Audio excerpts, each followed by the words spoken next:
आज हम लोग सुभाष पार्टी, राष्ट्रीय जनमत पार्टी और अखिल भारतीय जागरूक पार्टी के संयुक्त मेयर प्रत्याशी के साथ हैं और मैं चाहूंगा कि अपना ये पूरा परिचय अपने आप ही दें। तो जी, आपका परिचय।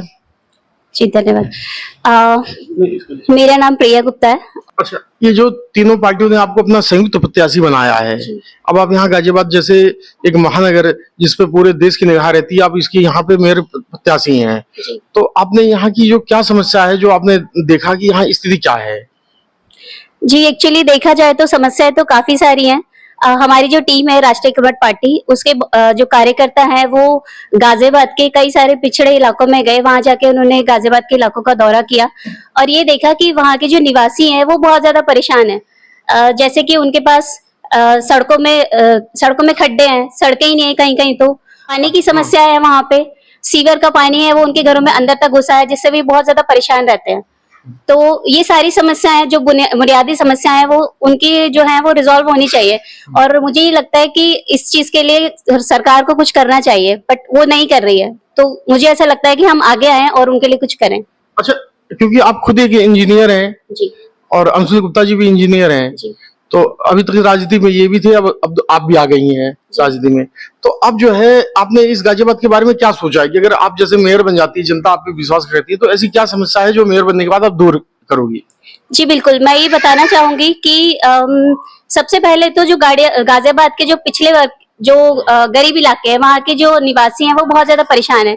तो सबसे पहले तो मैं ये सुनिश्चित करूंगी कि उनकी जो भी समस्याएं हैं, जो बुनियादी सुविधाएं उनको नहीं मिल पा रही है, वो सब उनको मुहैया कराई जाए। और फिर एक्चुअली है क्या, हमारी सरकार ये बोलती है कि जो गाजियाबाद है वो एक स्मार्ट सिटी है, पर हम सबको पता है कि ऐसा कुछ भी नहीं है।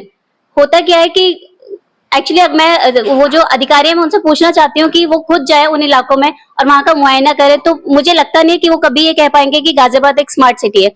तो इसको स्मार्ट सिटी बनाने के लिए हमें जो पिछड़े इलाके हैं उनकी जो समस्याएं हैं उनको दूर करना है, प्लस जो अभी जो सरकार कहती है जो क्षेत्रों को, जिन क्षेत्रों को वो ये कहती है कि वो डेवलप्ड एरियाज है गाजियाबाद के अंदर, बट एक्चुअल में वो भी डेवलप नहीं है। जैसे कि अभी अगर देखा जाए तो हमारी जो पानी की लाइंस हैं और जो सीवर की लाइंस है वो करीब करीब 40 साल से भी ज्यादा पुरानी है, तो और वो जर्जर हालत में हो चुकी है। तो उससे होता क्या है, इन दोनों का पानी मिक्स होकर लोगों के घर में जा रहा है, वही उनको पीना पड़ता है।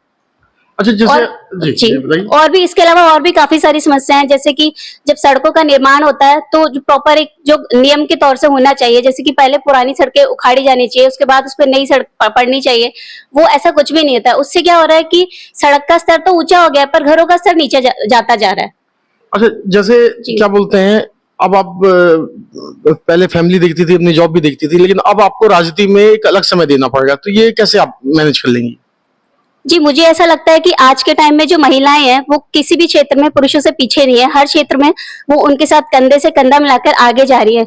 अब अगर मैं अपना ही एग्जांपल लूं तो मैं खुद एक सॉफ्टवेयर इंजीनियर हूं और मैं सॉफ्टवेयर इंजीनियर के साथ साथ मैं अपने घर को भी संभालती हूँ, अपने बच्चों को भी संभालती हूँ। तो मेरा ये मानना है कि अगर मैं घर संभाल सकती हूँ और किसी कंपनी का कार्यरत संभाल सकती हूँ, तो मैं इस अपने शहर को क्यों नहीं संभाल सकती? तो ये मेरे लिए बहुत सौभाग्य की बात होगी कि मैं आगे बढ़ूं और इस देश की बागडोर, इस गाजियाबाद की बागडोर को अपने हाथ में लूं और उसको आगे विकास के राह पर लेके जाऊं।